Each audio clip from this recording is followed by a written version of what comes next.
big deal in third grade. If you've had any other children, you've gone through this, so it's kind of the same thing, there's just a few changes. The reason we do the economics fair is because it is a third grade objective. We do it in personal finance, which means we do it in social studies and we also do it for math. And so the best way for them to actually remember it is to participate and actually do it. So it's one of our absolute favorite things. Isn't it true too that because of the test getting moved, Yes. that kind of messes the calendar too? In case you don't know what test she's We're talking not about. completely slacking, you know, but yeah, the calendar got really, so I think that the way they did it last year, it didn't work out and we didn't notice until. So our economics fair is something that will be held in May, and the second page actually has the dates for you. That is pretty much set in stone. We will have the kids come up with a product idea.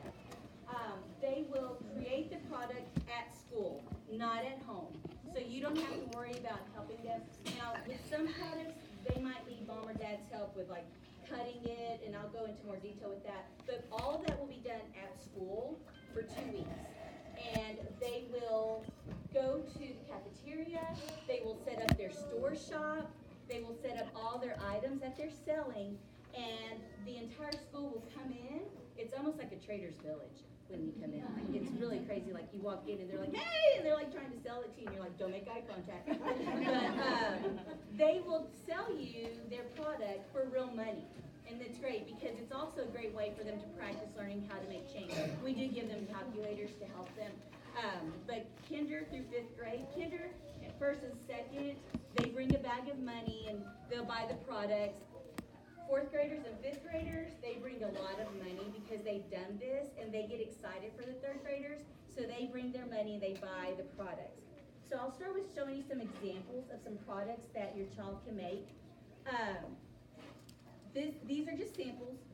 Feel free to go onto Pinterest, get online to come up with some creative ideas. But just a few ideas that we've had now.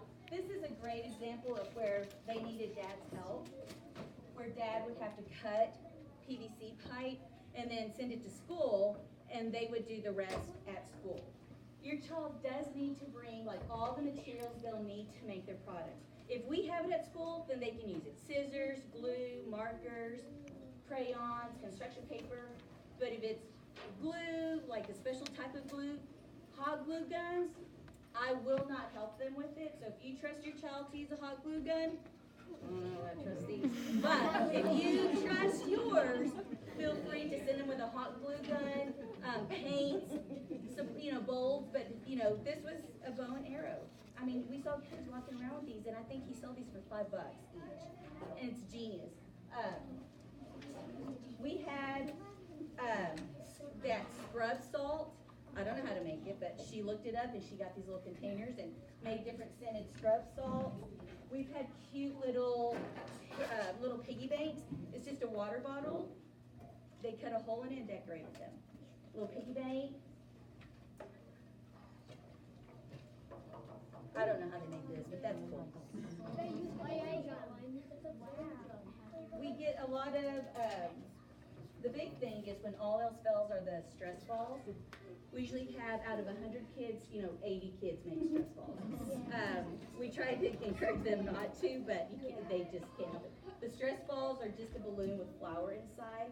And so we tell them, okay, if you're going to make stress balls, you need to make sure that you bring the flour and you bring a funnel to get the flour in the balloon, because they try and they're like, I can't do it. And we're like, yeah, you need a funnel. So they need to have all the supplies to make their little stress balls. This is just a yarn doll, just made out of yarn.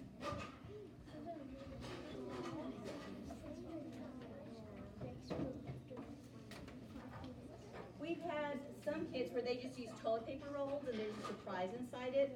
So good luck with that. I don't know what's inside them. We've had little jewelry, the little flat bracelets with the the cute little duct tape to make bracelets. They've made rings. I'm not sure what that is. Bookmarks are a big hit.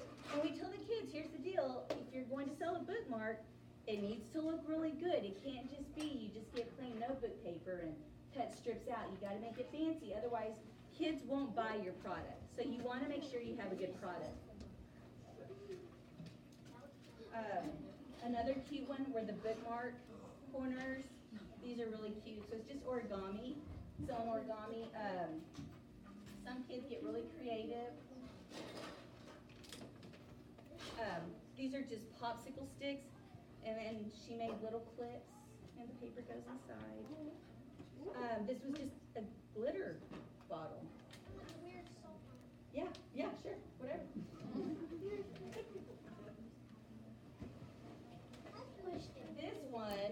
This one took some work. It's a tic-tac-toe board, and she put magnetic, I keep saying she, could have been me, magnetic strips on the back to play tic-tac-toe. I mean, that's pretty cool.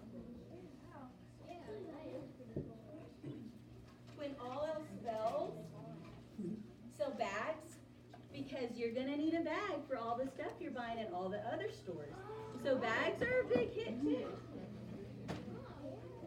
These are I Spy bottles, which is a great idea. Just water bottles, and then they have a list of all the hidden items inside it. There's different things inside it. I know. That's like a needle in a haystack. That's right.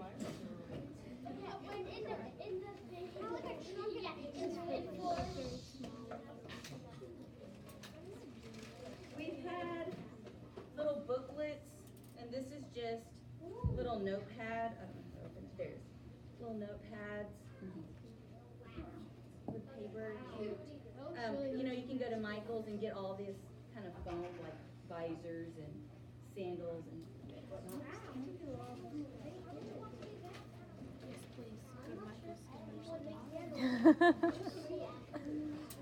Yeah, y'all are set. Okay, so I think I kind of gave you an idea of the products, and you feel free, you can look through the things that we have up here. The products, it has to be something your child can make, something that they don't need to have assistance. We, the teachers, are really going to do our best to not help. We just kind of supervise and make sure it doesn't get all over the carpet, but it needs to be something they can do. We're not going to allow them to sell any food products or drinks, so it has to be their product, and it cannot be a product that's already made. It has to be something that they actually put together, because we will be working on this for 2 weeks. So they have to be able to stay busy during the 2 weeks that we're working on it. It doesn't have to be elaborate. We do ask that they just choose one product, because if they choose more than one, then they're not doing something well. We want them to just do one product good.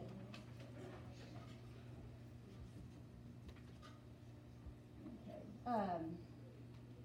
So here's the students' responsibilities. Their job is to make the products at school. They need to bring the materials to make the product, unless we already have it at school. They will be able to make advertisements to hang around the building. They can do coupons. They make their little signs. They will have a poster with their store name. So when we set up in the perimeter of the cafeteria, they'll have their store spot, and they'll have a poster that has their store name, a picture of their product, and how much they're selling their product for. They will need to bring $5 to make of change to start their business off. I usually tell them if they have their old little toy cash registers, that's the perfect thing to use. Otherwise, they'll need a zipper bag or like a pencil box, something that snaps shut, because once the customers come in, they get really anxious and they're excited when they make their first sale, and you're like walking, all of a sudden you hear someone's money fall to the floor, and it's like change everywhere. So we want to make sure that it's something that zips or closes. So they'll need some sort of cash box. They will need to have we'll be recording their budget. So if you go to the store to buy their materials, save the receipt. They have to pay you back. Now, what if your child decides to do stress balls? It's just flour and balloons. Write a receipt up for them, however much you want to charge them. But you need to charge them, because we're trying to teach them when you're trying to have a startup business, someone is going to invest in your business. That's good old mom and dad investing in you. Even if you don't use the Even if, yeah. So you want to make sure you have a good list of the materials you need. So parents, when you go buy the material, and don't go overboard. Please try not to go overboard. But just send in the receipt, they will turn in the receipt to the teachers and we will keep it for them so that way they don't lose it. Because at the end of the fair, they count their money and then they get really excited about how much money they make, and then we say, okay, well now we need to look at your expenses.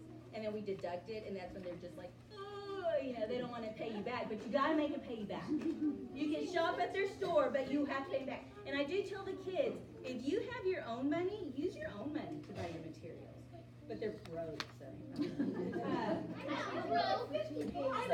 Also, they can also, hey, I'm student teachers a bit. You can also have a raffle. We've had kids that do that in addition to. They still have to make their product, but they can have a raffle. So for example, they might have a gumball machine. And so then they can have the gumball machine, and they need to have their own little tickets, and they can sell tickets for, you know, a quarter, 50 cents, whatever they want to sell for. And then when the fair is over, they get to go on the announcements and draw out a ticket, and somebody will win that ticket. We've had gumball machines. We've had good old-fashioned slime. We've had, what are some other things that we've had for raffles? We had Texas Rangers tickets. I won those. Yeah. And I didn't even cheat. So you can have a raffle as well. I said no services. No services. Here's your responsibility. Your responsibility is to send in any receipts of any materials that you purchase, and if you can help your child find a cash box with $5 worth of change. And then we ask that you support your child's booth, but you cannot work it. I know some of you are like, okay, really? I'm telling you, you cannot work it. Don't make me be the bad cop, because I'm the bad cop of the team. The girls will all vouch for that. I will ask you to step away. Please don't set up with your child. Let's let them do it. I want you to come, but I don't want you to stand by your child either. I know I'm mean, but we want to let them do it, and if you're there, they'll let you do it. And they'll let you do the change, and we really want them to have this experience. So please come, bring all your quarters, but we ask that you not work your child's booth.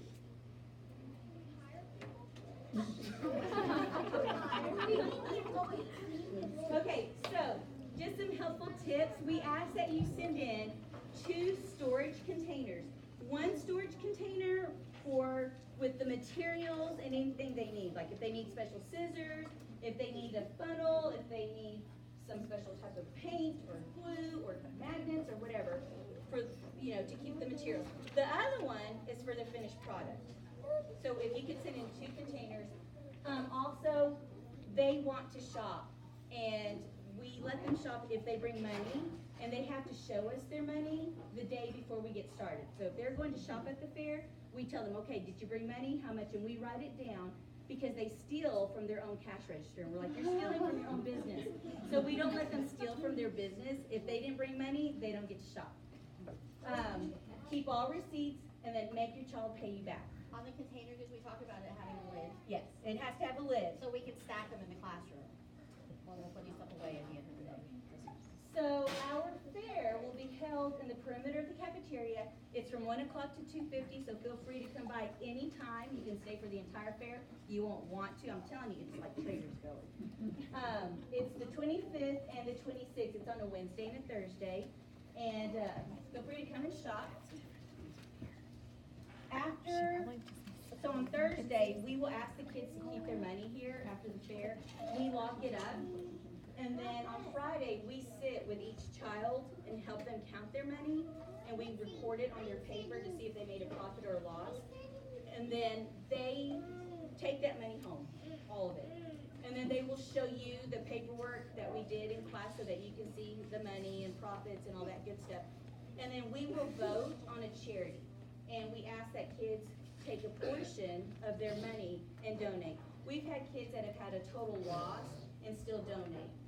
We've had kids donate more than 10%, and we tell kids if you only donate $1, but we talk about all the different charities the kids come up with, and then we send that money off. Last year, we ended up doing something local. A teacher at Middle School West was diagnosed with cancer, and the kids actually voted to help with that, and it was awesome. We gave her we said it was $500. Yeah. they donated $500. So it's really cool for